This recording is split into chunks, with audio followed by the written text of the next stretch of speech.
Welcome, Popcorn Junkies! Welcome to the Popcorn Junkies. There's a bit of a time delay. Obviously, we're doing this on what's it called? Skype. So yeah, The Wonder. This is the new Florence Pugh film. It was in cinemas for a very short amount of time. It's probably off cinemas now, but it's on Netflix. It's a major deal, really, because Florence Pugh is becoming something of a Hollywood star. I mean, the oddest thing for me in this film, she was we'll come to this later, but she was her usual fantastic self. But I've got so used to hearing her as an American, it sounded really weird for a bit to hear her as an English. Yeah. So this is resolutely a sort of costume drama. It's based on the Emma Donoghue book called The Wonder. Did Emma Donoghue do The Room? Room, which I thought that was actually not quite a neat film with Brie Larson. It was brilliant. Yeah, brilliant. Also in this is Tom Burke. Lots of you are fans of Tom Burke, obviously recently to be seen in Living, starring Bill Nighy. This is directed by Sebastián Lelio, who obviously gave me, I thought, what a brilliant film, Disobedience. Disobedience, the sort of lesbian relationship in a Orthodox Jewish community. I thought that was a brilliant film. So he's in the game in a way, because that was a film about, a society that was in itself a society. It was all about trying to get into that society and what. So in a way, it was a similar sort of idea. Yeah, and he also did that movie A Fantastic Woman, didn't he? In terms of the first thing one needs to say about this, and it's attracted the attention of most critics. Yeah. This film starts with a present day setup on a film set. Yeah. With a voiceover starting, essentially telling us, foregrounding, modernist, all this kind of thing, meta and all that, telling us that this is a fiction, this is a story, but all the actors are committing themselves to it. Yeah, exactly. I wanted to mention that because the only time I've seen that done recently, and it was quite recent, is Almodovar's Human Voice, which was a short film he did, and it's identical, that he takes you to the warehouse type thing, going round it before he goes into the set, and then you're into the film. The other film that this was in was the two-part. You remember the film that had the sequel by starring Tilda Swinton and her daughter, The Souvenir. The Souvenir. We all know it's a film, and we all know that the actors that are in this film have committed to it because they wouldn't be doing it otherwise. And so the camera moves through a film set, and then it moves into a sort of old cottage where Florence Pugh is sitting. And I have to say, thank God at that point it didn't break the fourth wall. It does break the fourth wall on a couple of occasions. But yeah, so what did you think of how it got going? Did you like that beginning? Well, I must admit, all my worries were kicked in. I was like, oh shit. Well, I would have been, Mark, except that it was used in the Almodovar film, and it was perfect in that. And I thought, well, it's just going to be the same in this. I suppose I trusted it enough not to give me the heebie-jeebies. It's like, do you remember in the old days, the Dogma lot used to do sometimes things like that? For me, it was a huge misstep, and so it completely aggravated me, and I thought, oh, this is going to be pretentious and idiotic. And then, as you rightly say, Florence Pugh kind of took over quite quickly. What I quite liked about this film, because if you haven't read the book, right at the beginning, I've never known a film more clearly or succinctly tell you what the film is going to be about. Yeah. So there's a girl who hasn't eaten for 6 months or 4 months. Yeah. 2 people have been brought in to monitor her, to watch her. One is Florence Pugh, an ex-Crimean War nurse, and the other is a nun. Yeah. So you've got the medical and the religious. Absolutely. Yeah. And then they have to report to a sort of local community council of 4 male elders, including a priest and all that kind of stuff. I was getting sort of the Crucible vibes. Yeah, very much. And that sort of little team of men was just full of good English stalwart actors who we've seen in everything, especially Toby Jones. Toby Jones, yeah, he's always there, isn't he? He's always on he's always in a judging panel. He's like the medieval Britain's Got Talent judge. And so consequently, this then becomes a film really about what it says it's about. And I thought I found that quite enticing, that it was very simple. Yeah. But it becomes far less than simple as you move into it. It becomes revealed to us that Florence Pugh has, she has curious bedtime activities and a curious past quite quickly. Because she starts to monitor this girl, it's an enigma. I think we were kind of encouraged to think, Crucible-esque, what's at work here? Is it witchcraft? Yeah. The girl describes it as she's sustaining herself on manna from heaven. I think we would have thought possibly witchcraft if her performance hadn't been so resolutely straight down the line and unbelieving of any type of, in the sense that she said that's impossible. In her interview, she said She said boldly, it's impossible that she's still alive if she hasn't been eating for 4 months. And in that statement made us know, because we're totally with her, that there's some way that they're fixing it, but we don't know how. I totally disagree. I totally disagree. I thought the film really played quite neatly with the idea that, and I found myself toying with the idea of, you've probably read the book, so I haven't read the book. Yeah, maybe that's so I was there thinking, is there going to be some curiosity to this? Is there going to be a sort of curious kind of spiritual kind of underpinning? So I really like that, because I thought for the front half of the film I was really wondering, and quite literally wondering. But what we had revealed to us was that Florence Pugh has this obviously dark past, and she's a drug addict. Well, I wouldn't say she was a drug addict. Oh, would she? Drinks opium every night. She takes laudanum. Yeah, she does, but she's only doing it because of dreadful things that happened in the past. That's what most addicts do. No, but she's a very, what's the word that addicts use when they're functioning? She's a functioning addict, if that's what we can call her. I mean, I didn't get that at all, because she managed it, because she keeps it to such a tiny, she does everything that she's supposed to do fine. And I think, do they show us two goes of that? Yeah, which goes back? I found those scenes really captivating. They're really. Oh, I did. Really thought-provoking. Filmed incredibly well as well. But also thought-provoking because I so wasn't expecting it. And again, I think maybe this is the difference. You've read the book and I hadn't. So I was really surprised by that, and I really isn't the right word, but I liked that layer to her character. And obviously, she's wrapping up the booties. I had some really kind of complicated thoughts started to creep in, because we've been told at the front that this is a fiction. Yeah. So clearly on some, whether it works or not is another matter, and I didn't think it did work. But what the filmmakers were interested in was telling us we were watching an artifice. Yeah. The girl in question, who's not eating, we're after the sort of original is she, isn't she, is it spiritual, isn't she, which I had, is all about artifice. You've got the artifice of religion, you've got the artifice of storytelling, and you have a couple of moments with that wonderful actress, that frustrating, is it Niamh Algar, is that her name? Yeah, we didn't get much of her, No, but she's a fantastic actress, but it was essentially her voice, wasn't it? Because she was the one at the end. She was telling it, yeah. So you had the artifice, again, you're reminded of the artifice that these are all actors. Then I started to go down the route of, okay, so Florence Pugh's taking drugs, she's experiencing grief, she can't cope with her feelings about her baby. And what I became interested in was the way in which she started to, I felt, project onto this girl her lost child. Yeah. And I felt that her sort of mothering, and almost, because there were at times, the moment where she forces the pump down her stomach to get food in her, there was anger and fury, and there was frustration with herself and with her backstory. And then she stops, though. She can't go through with it. No, absolutely. I just found it a really interesting film about almost her trying, what's the word, sort of proxy parenting. Yeah, no, I wouldn't disagree with that. But don't you think that they did it, they took that, it's a love story in a way. Florence Pugh, the way that she's looking everywhere to try and find, she searches everywhere. She doesn't leave anything out. She thinks of everything that might have happened. And she sort of doesn't badger the child, but she asks her all these questions and everything. And then very slowly you see the softening.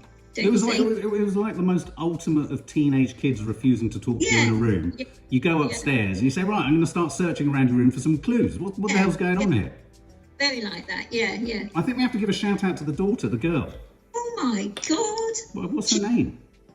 Yeah, I've written it down. Have you written down the actress's? I mean, I'm not lying, guys. Kíla Lord Cassidy. She is staggeringly brilliant.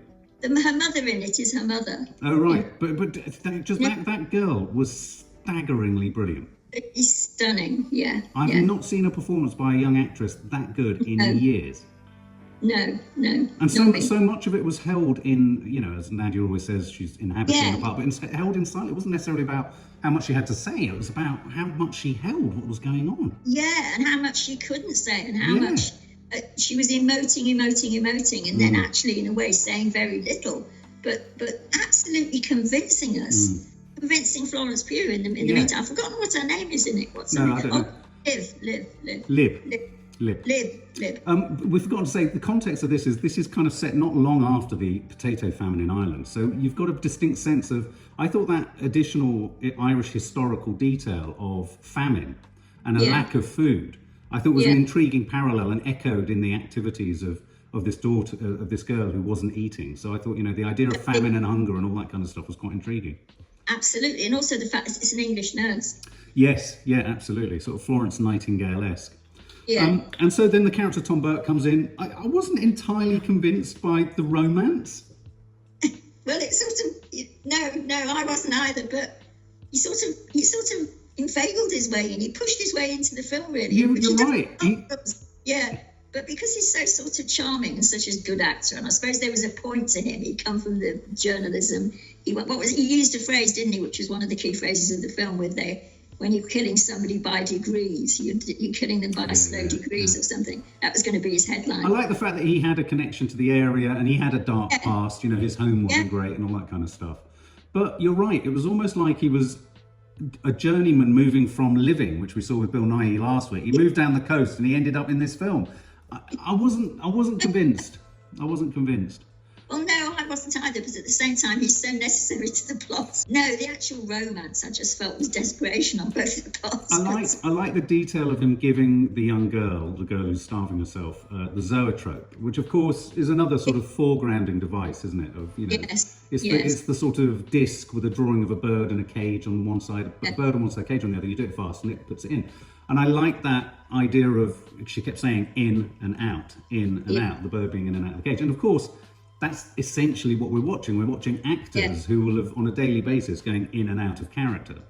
Yeah. And I quite liked that. I liked the way in which the zoetrope was telling us or reminding us that, I thought that was a much more subtle way of telling us we're watching a film, we're watching a fiction, and all this kind of stuff. Yeah. And then I thought it was also an interesting film about science versus spirituality. Yes.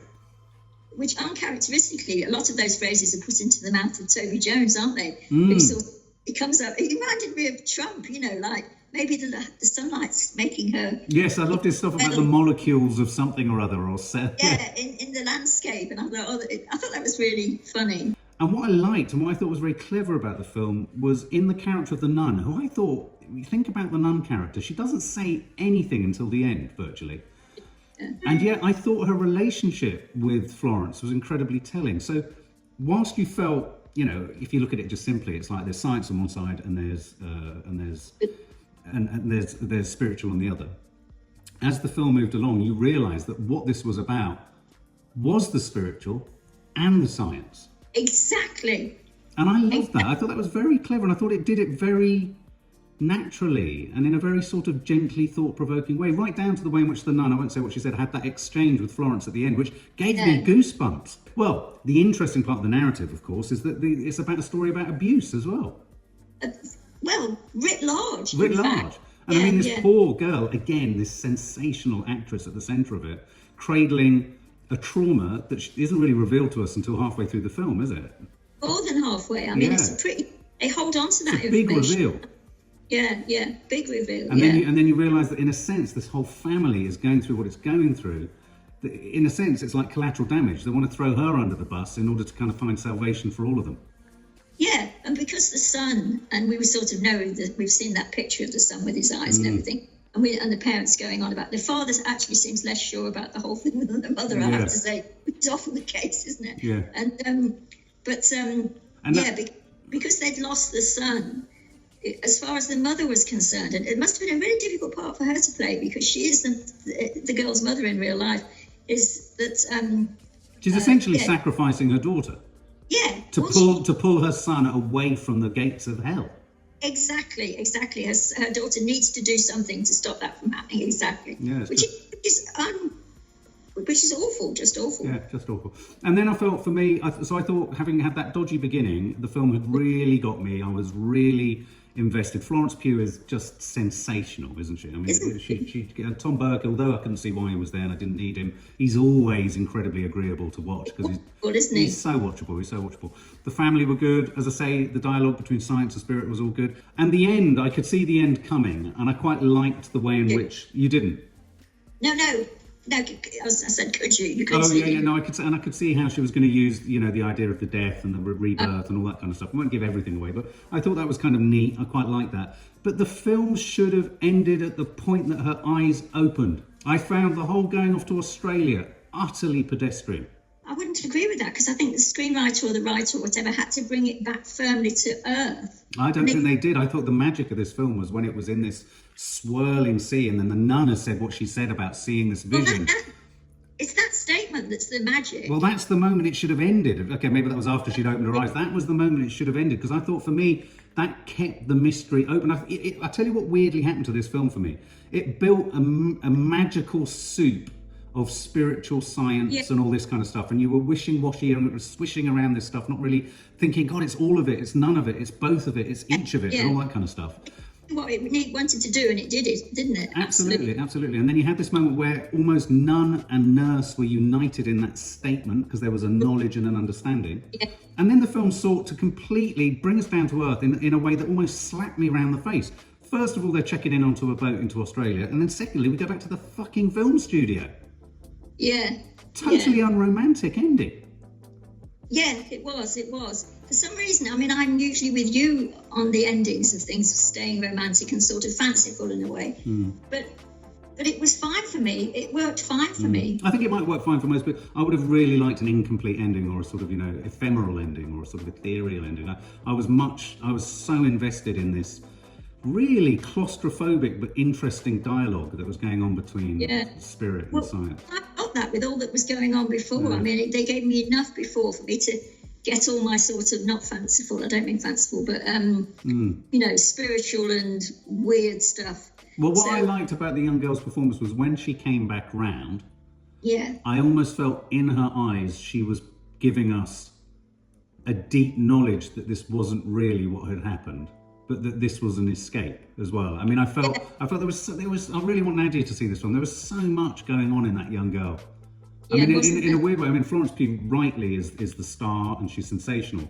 But in a way, that girl was an absolutely layered and complex and deep character. Well, I absolutely loved it. I mean, it was one of the few occasions, and I think I can say few, where in my film going career I wished I hadn't read the book, because I can well imagine. I mean, almost, the three key moments or scenes I knew, and as I watched it I thought, that's why I so wanted you to go and see it, because I thought you almost needed not to know, didn't you, to get the full thing from it. And but I thought, and I mean, I don't wish to belabour our fondness as a family for Florence Pugh, but she was sensational in that she drove the film. She drove it, even when she wasn't saying anything, even when she was, and I thought this was quite funny, that there were quite several scenes where the camera's just fixed and she's eating. Yeah. You see at one point that she said she's eating, but she thinks, hold on a minute, and the idea had come to her. And she, I mean, how can she do all that with her face? And she's just astonishing. I agree with you absolutely about the girl. It became a two-hander in a way, in the end. So I just loved it. I wish I hadn't read the book, but I think it stands up. Yeah, it'd be lovely for Nadia to see it, because I'd love sort of. I mean, somebody in the reviews or something was saying it's all sorts of things. It's sort of, you can see it as a spiritual film, you can see it as a belief film, you can see it as an eating disorders film, which it is. An abuse film, almost anything. What did you think of the music? I thought it was beautiful. I'm pleased you mentioned that. A sort of lurching. At times I was getting almost. It was like a sort of more pastoral version of Under the Skin. Yeah, I wrote his name down just because right from the beginning I thought. It was so unlike the landscape. It was sort of. It was original. It was totally original. I felt, It was a real expression of their sort of inner torment and what. Christos, you must check out the soundtrack. I thought it was an amazing soundtrack. It was one of those classic soundtracks, like the cinematography. Everything meshed. Everything you couldn't really separate any one aspect. So what would you give it? I would give it 95. Wow, okay, yeah. Big praise. Okay, so my take on it is, I hated the very beginning and I hated the very end, but you could almost I almost wanted to digitize it into my computer and cut the beginning off and cut the end off. But it is a film about the trauma of abuse, really. It's about the trauma of abuse. It's about how a family in an age when they had religion as their only answer dealt with abuse. Yeah. And in a sense, it was then the way in which religion and science tried to deal with the consequences of how this family were trying to cope with this abuse. I thought the girl was absolutely sensational. I thought Florence was amazing. Tom Burke was shouldn't have been there, but he's always enjoyable to watch. Yes. Beautifully shot, beautifully composed. The dialogue and the script writing was sensational once we got past the front at the beginning. So I thought it was really, really enjoyable. And I think I'd probably give it exactly the same score. I think the beginning and end means it doesn't get 100 out of me, but I think 95, I think, is a fair score. It's really worth watching. Yeah, it is, isn't it? Yeah, really good. Just because things just occurred to me afterwards, but that scene where Florence Pugh gets the details from the girl of what actually happened to her with her brother. Yeah. And we realise, I mean, don't you think that's the most amazing, because it's quite an extended scene. Yeah, it was a sensational scene. They're both of them acting their socks off interiorly. I don't know if there's a word. I mean, they're not doing showy acting. No. Florence Pugh realises what she's saying because she repeats it, doesn't she? Yeah. I kept having to put that's stupidly. And I did it as though I gave my summing up then. I kept having to put myself in the minds of people that haven't read the book, because I think you do get more from it. Well, that would be my final line. If you see the film and then read the book, it's one of those classics. Don't read the book and see the film, because it will neuter so much of what I found it so magical, and I liked it when I didn't know whether it was precisely there was an explainable reason for the wonder or not. I much preferred it. I probably don't watch this review either. And just a quick shout out to that one particular scene, which I thought was the most uncomfortable scene to watch, where she was jamming a tube down the girl's throat to force her to take food. I thought, again, then, like you say, it became a film about restrictive eating. Yeah, no, it's a fantastic film. Fantastic. Great film. Yeah, brilliant film. For more film and family fun, don't forget to click the subscribe button and make sure to click the bell to never miss an update.